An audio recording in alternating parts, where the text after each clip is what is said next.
Un profil sans stratégie, sans visibilité ne sert à rien. Ça sert à rien d'appliquer le contenu de cette vidéo si tu comptes pas te rendre visible derrière.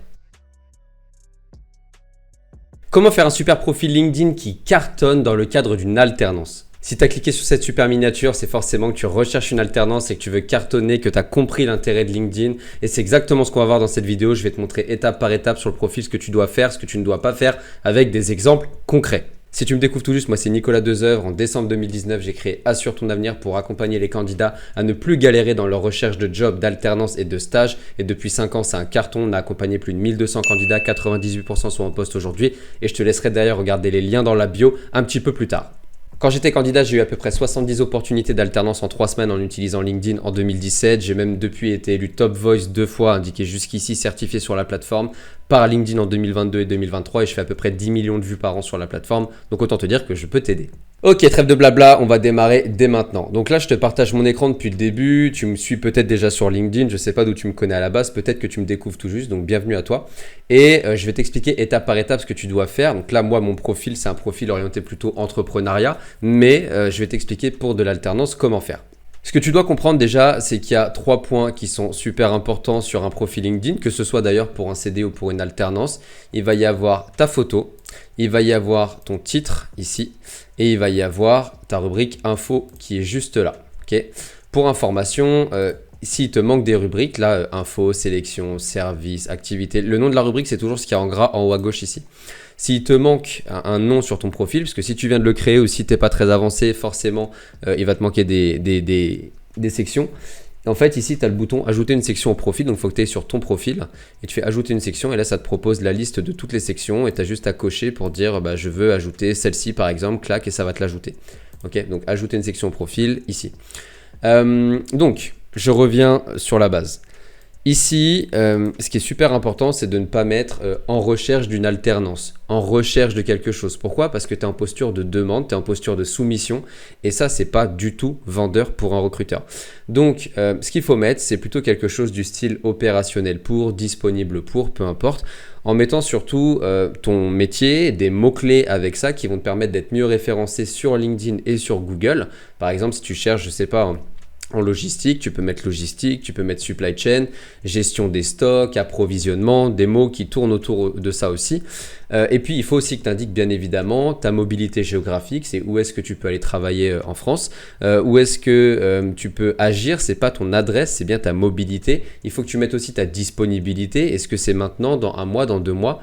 Peu importe, il faut que tu indiques toutes les informations qui peuvent être utiles aux recruteurs finalement. Pourquoi pas même rajouter ton numéro de téléphone dès ton titre, dès cette rubrique-là.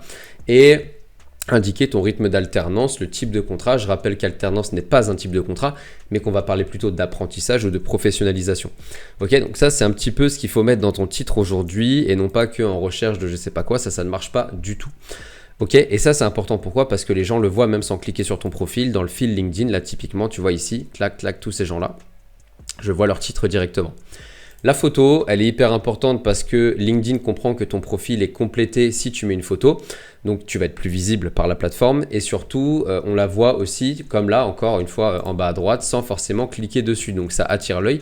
Une photo qui fonctionne, c'est une photo avec une posture professionnelle, une manière d'être habillé professionnelle et un sourire. Si on ne voit pas tes dents, si on ne voit pas tes chicots, la photo ne sert absolument à rien. D'accord? Donc c'est sourire et bien habillé ou rien.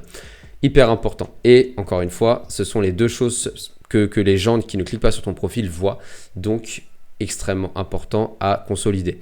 Je vais revenir sur les autres rubriques au-dessus après, mais je te montre déjà pour moi les trois plus importantes et qui m'ont permis d'exploser sur LinkedIn.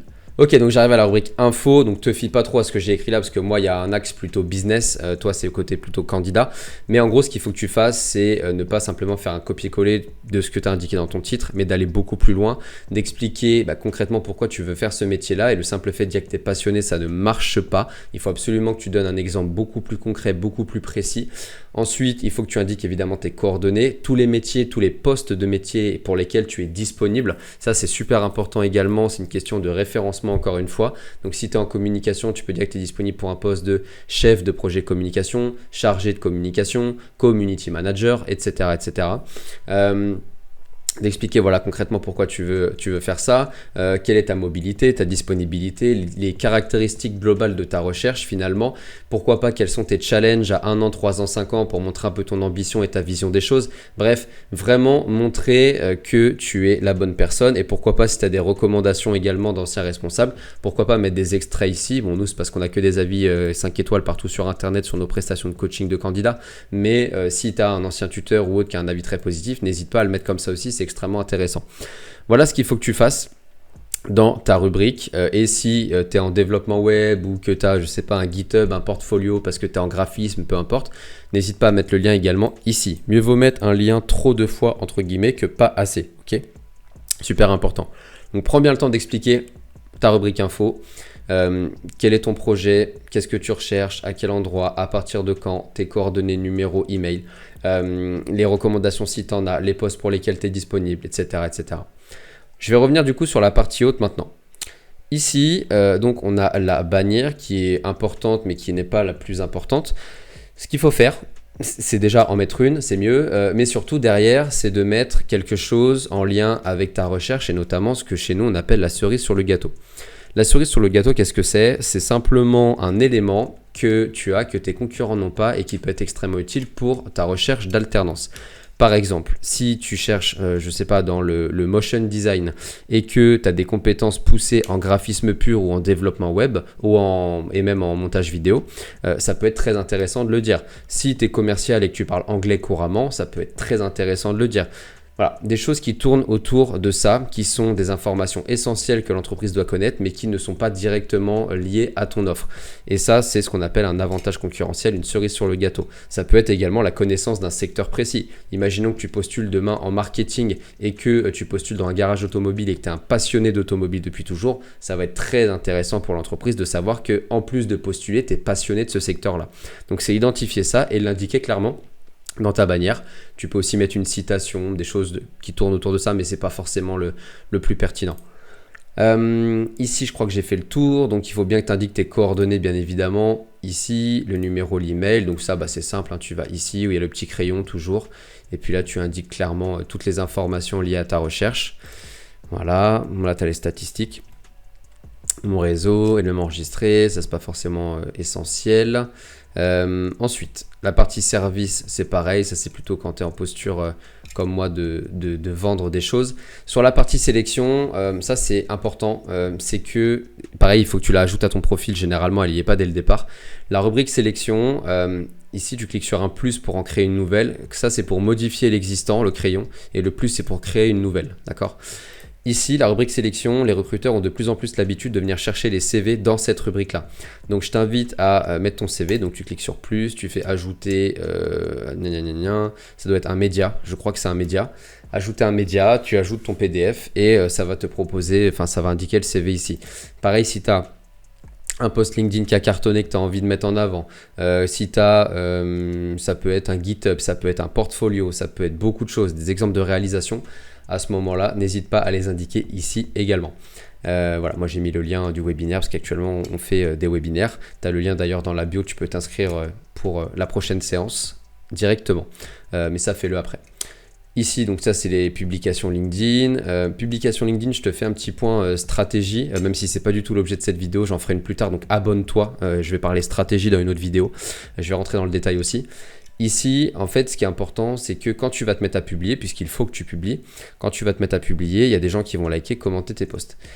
Tu vas voir que, à force d'ajouter des personnes dans ton réseau qui peuvent être potentiellement tes tuteurs, si tu cherches par exemple en marketing, tu vas ajouter des responsables marketing, ce qui semble logique, pas des RH, jamais des RH. Tu vas avoir de plus en plus de personnes dans ton réseau et il y en a certains de ces gens-là qui vont liker tes posts. N'hésite pas à aller discuter avec eux en privé directement s'ils likent tes posts et qu'ils te connaissent déjà mine de rien. Donc, il faut vraiment que tu ailles beaucoup plus dans la discussion, que tu comprennes pourquoi ils ont liké ton post et pourquoi pas derrière avoir un échange et pourquoi pas un entretien. Mais ce que je veux dire, c'est qu'il faut que tu analyses qui like, commente, repartage tes publications, même en tant que candidat. Ici, c'est les expériences. Donc moi, ce que je t'invite à faire, c'est vraiment de détailler à fond. Donc là, moi, j'explique pourquoi j'ai lancé Assure ton avenir, voilà. Mais d'expliquer clairement pourquoi aujourd'hui tu veux être... tu as fait ces expériences-là, qu'est-ce que tu as fait dedans exactement, détailler, mettre des données chiffrées. Je peux peut-être te montrer un exemple de quelqu'un que j'ai accompagné par le passé. Je ne sais pas s'il l'a détaillé à ce point-là. Hop. Voilà. Typiquement, voilà, ça c'est détaillé comme il faut. Ok. Bon, même lui, il a des choses à revoir sur son profil, clairement, depuis. Mais il l'avait plutôt bien bossé. Donc voilà, la différence entre un candidat qui ne développe rien et un candidat qui développe. Voilà, verbal infinitif, il explique chacune de ses missions, un gain, voilà, chiffré avec, ça peut être en euros, ça peut être un délai, ça peut être un taux de qualité, ça peut être un budget respecté, ça peut être tout et n'importe quoi. Mais vraiment expliquer concrètement ce que tu as fait. Voilà. Et ça montre vraiment le côté ultra poussé, professionnel. Ça donne du contenu concret tout simplement aux recruteurs pour faire son choix. Et Florian, il a trouvé je ne sais combien de contrats en quelques années avec nous. Enfin, par notre intermédiaire en l'accompagnant. Tac, donc je remonte là-dessus vite fait. Donc bien tout détailler spécifiquement. Et ensuite, tu vas avoir l'onglet formation. Où là, pareil, il faut que tu développes et notamment ta dernière formation ou la prochaine que tu vas faire. N'hésite pas à la développer à fond, à expliquer ce que tu vas voir dedans. Pourquoi? Parce que ça fait toujours beaucoup plus de mots-clés et ça donne une idée à l'entreprise de ce que tu vas étudier pendant que tu seras en période école et non en entreprise. Donc, n'hésite pas à l'ajouter dès maintenant. Tu ne peux pas ajouter une expérience qui a une date future à la date d'aujourd'hui. Donc, au moment où tu regardes cette vidéo et que tu fais ton profil en parallèle, bah, tu fais comme si la formation avait commencé à la date du jour. On s'en fout. Tu changeras plus tard après. Mais et tu indiques tout le programme ou du moins vraiment les mémoires si tu dois en faire ou les tests professionnels, vraiment les projets long terme et les choses sur lesquelles tu vas passer du temps. Ok. Ensuite, ici, tu as les compétences. Donc là, c'est important d'en indiquer, je crois que c'est au moins 5 pour que LinkedIn comprenne qu'effectivement, ton profil est complet. Donc là, tu peux en ajouter pas mal sur le savoir-faire et également sur le savoir-être. Donc ça, c'est du savoir-faire. Ça, c'est du savoir-faire aussi. Ça, c'est du savoir-faire. Moi, j'ai mis beaucoup de savoir-faire en vrai. Mais tu peux aussi mettre du savoir-être à fond sur est-ce que tu es rigoureux, est-ce que tu es autonome, est-ce que tu es organisé, est-ce que tu as l'esprit d'équipe. Tout ce qui tourne autour de ça, ça compte aussi. Ok.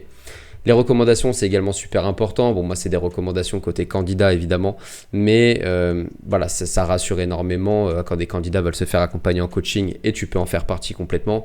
Ils regardent les recommandations sur mon profil. Bon, bah voilà, ça laisse pas de place au doute sur la taille des commentaires en plus. Enfin voilà, on voit que c'est vraiment des choses qui ont été écrites avec le cœur. Mais ça, tu peux l'avoir aussi de tes anciens responsables. Au niveau des recommandations, tu peux aussi demander à tes anciens responsables pédagogiques à l'école, si tu n'as pas beaucoup d'expérience et que tu es très jeune, ça marche aussi. Et leur demander de te laisser un petit mot. Passage et distinction, bon, on est passé dans des médias très connus, j'ai été élu dans les 20-80 plus gros influenceurs français LinkedIn en 2023. Bref, dès que tu as des choses, expérience bénévolat aussi, c'est une rubrique qui est extrêmement intéressante quand tu cherches une alternance, tu n'as peut-être pas beaucoup d'expérience. Il y a une rubrique là-dedans, c'est dans recommander je crois, ou autre peut-être. Voilà, expérience de bénévolat ici, ça va s'ajouter tout en bas. Ça va s'ajouter par ici à peu près là. Et là, tu peux détailler tout ce que tu as pu faire. Et même si tu as, ça c'est super important ce que je vais te dire là, même si tu as, je sais pas, fait des choses qui n'ont aucun rapport avec ce que tu veux faire aujourd'hui, que tu étais à la Croix-Rouge ou que tu as été dans des assos ou que tu es dans un club sportif, j'en sais rien, indique-les et détaille. Ok. Et même si là, aujourd'hui, en expérience, tu te dis peut-être, ouais, t'es rigolo, toi, tu as 30 ans, tu as déjà un parcours quand même et tout. Moi, j'ai pas d'expérience, c'est faux. Tu as forcément fait des jobs d'été, de la garde d'enfants, travaillé chez McDo, enfin j'en sais rien, peu importe, ou des stages qui n'ont aucun rapport dans notre domaine, note tout. LinkedIn, en fait, c'est ta Bible où il y a toute ta vie professionnelle dessus. Et après, tu vas, avec ton CV, élaguer et mettre le juste nécessaire pour plaire à l'entreprise et correspondent à l'offre d'emploi si tu veux. Mais par contre, il faut absolument que tu aies détaillé à fond ton LinkedIn pour montrer que tu fais plein de choses. Parce qu'entre une personne qui n'a rien indiqué alors qu'elle a fait des choses mais en se disant ça va pas correspondre et une personne qui a indiqué tous les petits boulots qu'il a fait, le recruteur il va se dire ah celui qui a fait des petits boulots certes ça n'a pas de rapport mais au moins il s'est bougé les fesses, que l'autre en fait il a rien foutu. Alors que c'est faux, il a bossé, c'est juste qu'il n'a pas indiqué. Donc, fais super attention à ça.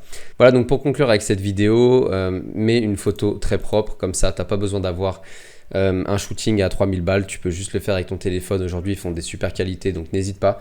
Vraiment, prends le temps de le faire et surtout, tu mets la même sur ton CV, ton LinkedIn et tous les autres documents que tu utilises, ta signature d'email également, pour que le recruteur se repère. Ton titre, soigne-le avec du mot-clé, indique toutes les informations utiles en même temps. Dans la bannière, la cerise sur le gâteau. Tu as ce lien-là aussi dont je t'ai pas parlé. Bon, moi, ça dirige directement vers l'inscription au webinaire, mais tu peux aussi mettre ton lien à toi vers un portfolio, un GitHub, des recommandations, c'est ici. Bouton personnalisé ici. Voilà, pour que les gens voient directement ce que tu as pu faire au niveau de ton savoir-faire. Et puis après, soigner ta rubrique info, compléter déjà par-ci par-là la partie expérience, formation, et déjà tu auras un profil plus complet que 99% des candidats sur la plateforme aujourd'hui. Et pour finir cette vidéo, comme je te l'ai dit tout à l'heure, un profil sans stratégie, sans visibilité ne sert à rien. Ça sert à rien d'appliquer le contenu de cette vidéo si tu ne comptes pas te rendre visible derrière. Et ça tombe bien parce que je vais sortir une vidéo sur la visibilité dans quelques semaines, donc pense à t'abonner dès maintenant, à commenter, liker, faire tout le nécessaire pour faire exploser la visibilité de cette vidéo en particulier. Et en attendant, je te dis à très vite pour une prochaine vidéo. Ciao. Si cette vidéo t'a plu, n'hésite pas à la liker, la partager, la commenter. Tu as aussi tous les liens dans ma description auxquels tu peux accéder dès maintenant. N'hésite pas à me suivre aussi sur mes réseaux sociaux. Et en attendant, je te dis à très vite pour une prochaine vidéo. Ciao.